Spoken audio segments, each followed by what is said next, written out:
I'm Marianne Clyde, I'm Lorna.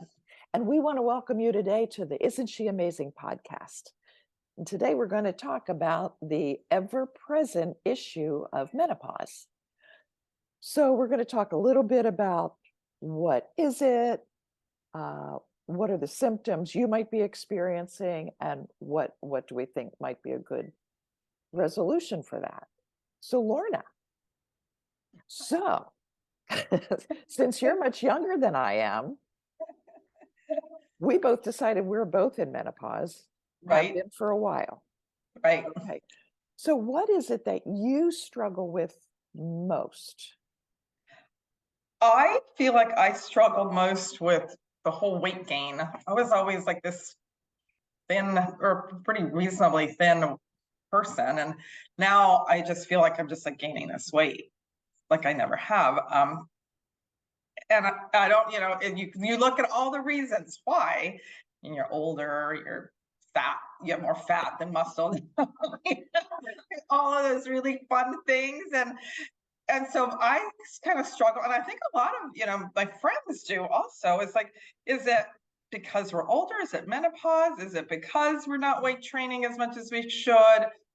Like what is it? Like, how do you Probably solve? is all those things. Are we not supposed to drink beer and wine anymore? I like, know. like it just is so much. Like, and I don't know. I think also I don't have the energy that I used to have. So I used to go like 100 miles an hour, 24/7, and now I can't. And if I give myself grace, Oh, wait. Um, you think you don't go 100 miles an hour and you used to go faster? I used to go a lot faster. Okay, so let me just enlighten you. You're like the ever-ready bunny still. So if that's not as fast as you used to go, whew, Well, yeah. So I don't have the energy. I don't have the energy. Like now, I'm like, like we were talking about like yesterday. Like I wake up at 4 in the morning, and I'm like, by 8 o'clock, I've just accomplished more than a lot of people will do in a day. But I have I have like a ton of things I also would like to do, and then I start to run out of steam. yeah. Where I could keep pushing all myself along, and now I can't. Well, So you just listed a bunch of all the normal things that women experience. They weight gain, low energy, sleep issues. Um, I think our body processes food different. I think our gut biome changes oh as yeah, we that's get a whole older. other, yeah. Yeah, and you had said, if you Google this, which we know that's where you get all our answers All the good and the information. truth. That is true. But they tell you, eat a healthy diet, cut the caffeine, cut the alcohol. What did you say earlier before we went online? I think you were Weight talking about, train. Um, um, what you else is? said cut Oh, out red meat. watch how much you snack. Don't eat sweets. Now, like That's really, like, normal. well, and if we don't have, if we're on the tail end of our lifetime, shouldn't we enjoy some of those things? I I'm think thinking that's a little also the wine and struggle. chocolate's okay. So our audience should know we're not doctors. We're just talking about the experience of doctors, or the experience of women that go to doctors, because I think we should clearly say, if you have serious menopausal issues that are really causing you grief, you should go to your doctor and you should get evaluated for what you might need. Because I think over the years people talk about hormone replacement therapy, and I don't it know was anything it about that was really. well, Do it you? was such a big thing a while ago, and then they started noticing that there were risks associated with it. So then there was a big um, slide the other way, and people stopped doing it. And Mhm. and I think what I've read most recently is, if and don't take this to the bank. This is something I Googled, but it was kind of, if you haven't started by the time you're 60 or within 10 years of starting menopause, the risks are greater if you start now. So that's the age Wow. range I'm 69. I had a Which, by the way, partial. everybody says, Marianne is 69. And it comes like, Yep. Well, thanks for that. But the truth is I had a partial hysterectomy when I was 50. So I started menopause essentially at that time. And then, so it's been almost 20 years. And I've been really, really fortunate as far as, yeah, I had hot flashes and stuff like that, but never anything really, really extreme. And so I've never gone on HRT.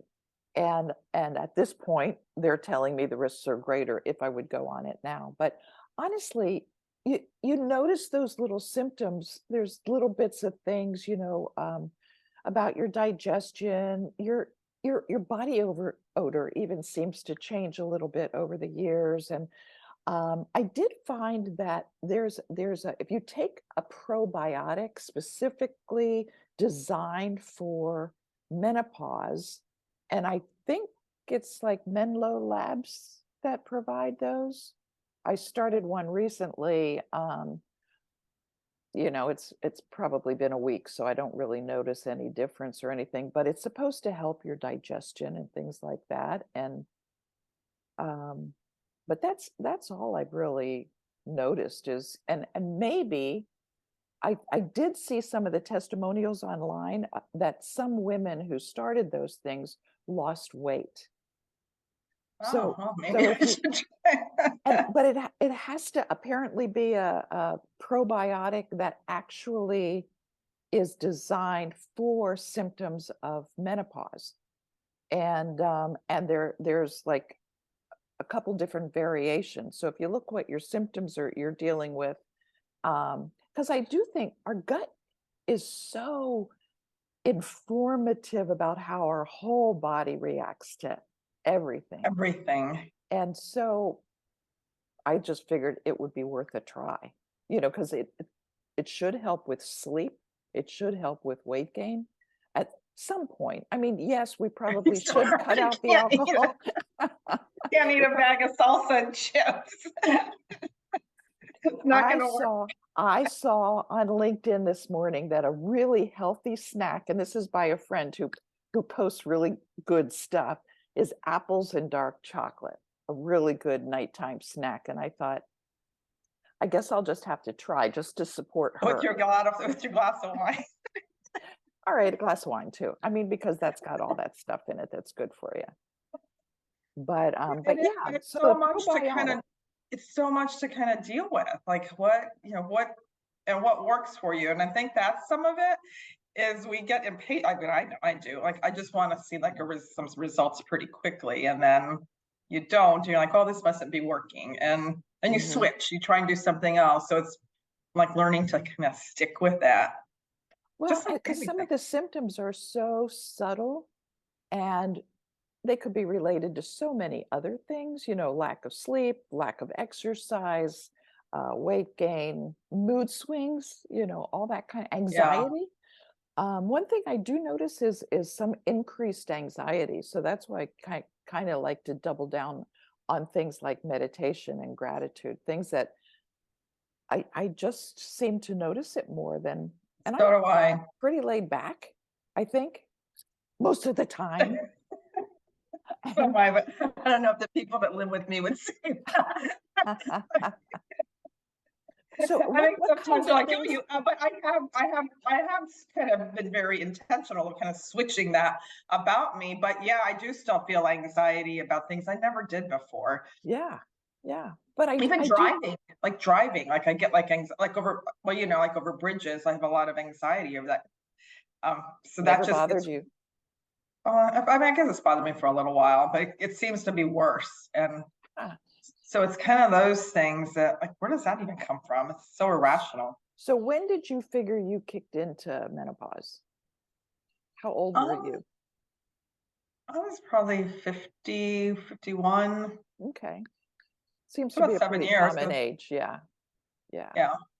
And so And what things have you tried for the anxiety, for the weight gain, for all this stuff? I mean, I haven't tried any medicine. I haven't tried anything like that. I just really do try to, I try to do I try and walk every day and do gratitude. I started incorporating meditation into my practice every day. And that does help. I noticed like the meditation helps with the anxiety It part, does.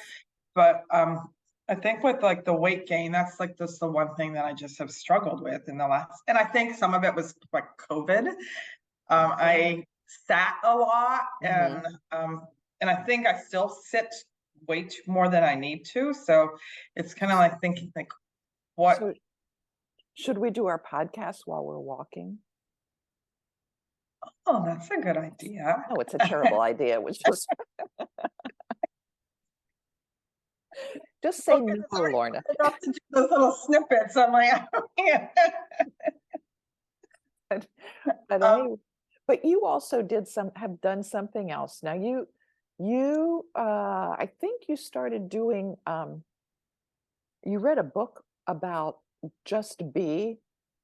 oh yeah, my lunar abundance book. Yeah. Yeah. So what are some of the principles you learned from, so the name of the book is Lunar Abundance. So lunar abundance, and I didn't read the actual book. Apparently it's like really big. I have the journal, which was like the cliff notes of the book. Okay. I But like Cliff Notes. and it has like, something that, like, it's like a journal. So it has areas to fill in. I did fill it in. I fill it in on a actual other separate journal. So I can go back and reference it and not be skewed by whatever I wrote in there before. But that was really hard for me, I'll say, because just like being and doing, because I'm a doer, and I look at my day and how successful I've been by what I've accomplished. And so it's really just about being intentional. So, and you're still doing things, but you're not like on the kind of like that track. And I think that's the other thing, is kind of like for me, is balancing that. Like, and I've got much better. I can like let it go now, but how do you like then incorporate that being into helping you overcome whatever it is that you are? And now in that book, the one thing that it was really focused on was the intentionality. And for the month, based on the cycle of the moon, is to be intentional about something, like every day. So if on your doing days, you are actually doing something. So if it was, I want to help with my weight gain, or I want to, I'm feeling tired, like, what are you actually doing that day? Maybe that's the day you go exercise. You do something that's more intense. And then the second day, maybe you're doing like your journaling, and you're like more thinking about it. And so but every single day you're doing something. So it kind of goes with like those steps. So for me, that works well, because I don't have to spend all day doing it. It's just, as I go about my day, I read my goal or what my intention is, and then kind of move forward. So do you choose one intention for the day? Like, today, my whole focus is going to be about being physically fit? No, you choose the intention for the month. Okay, so do you remember any of the months you did? Because you did this about a year ago, right? Yeah, so one of mine that I did was on my networking. Like, I love to like work with people. So this was more of a job focus, but it was like when I was trying to figure out what I wanted to do, and I had a network, but a lot of my network was really tied to the job I did before. That was who I was reaching out to. And so then my intention became to actually reach outside of my network. And so every day, so I would either ask someone to reach out to someone, see if I can meet for coffee or have a phone call, or I would go attend an event that was something that wasn't, where there were going to be people there that I didn't know. And it did work. I mean, I did start to expand out. Yeah, good. So, but it was I had to have a plan. And I think, what I personally talk about, like the weight gain, or I don't know if like you feel about like, or you can't sleep, like, well, you can't keep doing the same thing over and over again. Like, I'm going to keep drinking my wine, and I'm going to sit up and look at my phone for 2 hours. And then I can't fall asleep, or I'm going to wake up and instead of maybe pausing and trying to just meditate or Mhm. do something different when we're doing the same thing over and over again. And we're like, why am I still in this state? Yeah. Well, I Well, think that's a good point. If we recognize things that were, whether it's weight gain or anxiety or hot flashes or whatever it is that's the symptom of menopause that we're dealing with, and we can do the things that we know have always worked for us, whether it's meditation, taking a walk, and those things don't work anymore, and it really is disrupting your cycle of sleep and all that kind of stuff. I mhm, I think it is a good idea to see a doctor and get a recommendation. right, But I from what I can tell, from what I can read, is that hormone therapy is not for everybody, but it does help some people. So it's mhm, hard to take a stand and say, no, I'm never going to do it, or yes, everybody should do it. It's what works for you. Just like, does meditation work for you? Great, then do it. If right, a certain way of eating works for you, or a certain amount of less drinking or something amounts for you, those that then do it. It's kind of like the joke about the guy that goes to the doctor and says, "Doctor, doctor, it hurts when I do this." And the doctor goes, "So stop doing that." It's like you said, does if it's not working, try something else. And if it still doesn't work, you know, check with another doctor. But right, right, there's so many nuances to menopause, and so many people are finally beginning to talk about it, that right, it's one of the problems is women have always complained about hot flashes, but it's absolutely the only symptom that everybody freely talks about or has in the past. right, Have you ever right. noticed that? Yeah. And I I mean, didn't experience them that badly. I mean, I didn't either. I probably had, I did, but not like it sounds like some women do. Oh, I know some of them are really, really serious where they just want to Mhm. rip off their shirt. And you have to learn not to do that in public because it's really frowned upon. But there are ways that you can monitor that and help it. But that's a big one that I think HRT can help with. Because it really does regulate your body temperature I mean, and I'd your love to hear what some of our audience members, what they've experienced and how they've gone through solving some of these yeah, big. because that's the whole point about this big community. So if anybody has a comment about symptoms you're experiencing with menopause and things that you have found that work for you, would you put that in the Yeah, that'd be comment great. section below? Because the whole point that we created this whole community is so that we can help each other figure this out, because no doctor is going to have the exact right answer for everybody. But so often I find when another woman, a peer, says, "Well, I've tried this. Have you tried that?" And then it helps, not just for menopause, but for anything. So Right. so I love the community feel of how we can help each other in this kind of thing. But so even you and I are different. We're about, are we 12 years apart? Right, yeah. So we've experienced it in different stages, in different ways, and we've done different things um, to lessen whatever symptoms we've had. But Right. what would you want to say to our audience before we close up about, like, if a woman who's listening is experiencing menopausal symptoms and really struggling with it, what advice would you give her?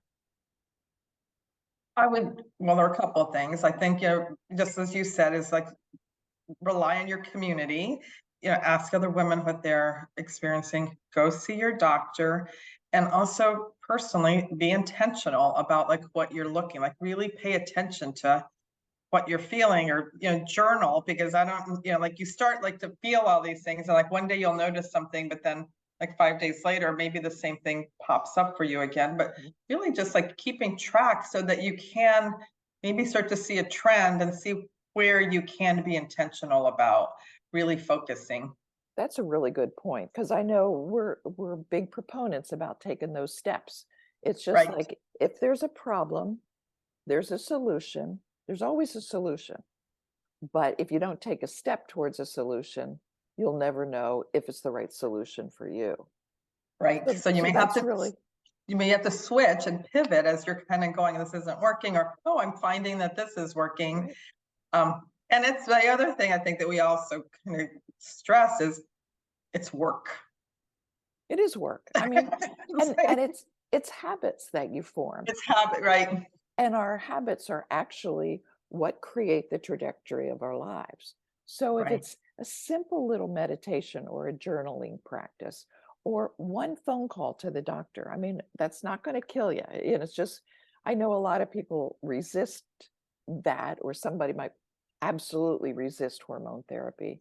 But it's like, so just get some advice. Find out, it's a good idea to ask your community, like you said, but it's also a good idea to get uh, medical advice and find out, and then make your own decision. And But also, I think when you get that medical advice, is maybe you have to go back a couple, like, maybe you'll hear the first thing and you may come back home and think about it a little bit and say, well, this didn't sit well with me. I still have more questions. And then go again. Like, it doesn't need to be like a one and done. Like, we really have to keep continuing to educate yourself to get to where you're comfortable so that you are doing what's right for you. yeah, Because you and I could go see the same doctor. If he gives us or she gives us the same advice, we still may need something different. right. And so it's kind of digging in and continuing to dig in so that you can get to the point of just solving whatever it is that is bothering you, or if you need to do something to make yourself more comfortable, Mhm. you have to be persistent sometimes. Yeah, do it. Yeah. That's good advice. Do it. Just Just pick do it. something and do it. But one thing we really do want you to do is write in the comments about what you, as our audience and members of our community, what do you advise? What's your personal experience? We want to know. It's a good way to spread, um, advice around to the other community members. And even like, well, what questions do you ask your doctor? Because I think that's really important. Yeah, When you go to the doctor, the questions will help them give you the answers that you're looking for. So sometimes if the question is too broad, so hearing what questions other women have, I think would be helpful also. that's a great idea. The idea that sometimes we don't even know what questions to ask. If we don't So, know, we don't know. right, right, which is another reason for the community to share. So, Yeah, what questions should we be asking the doctor? yeah. That's awesome. Yeah. Well, welcome to womanhood in menopause. And we're really glad you joined us today. And we want to invite you to come back for our weekly podcast on Isn't She Amazing? Bye, Lorna. Bye. Talk to you Thanks, later. guys. Bye-bye.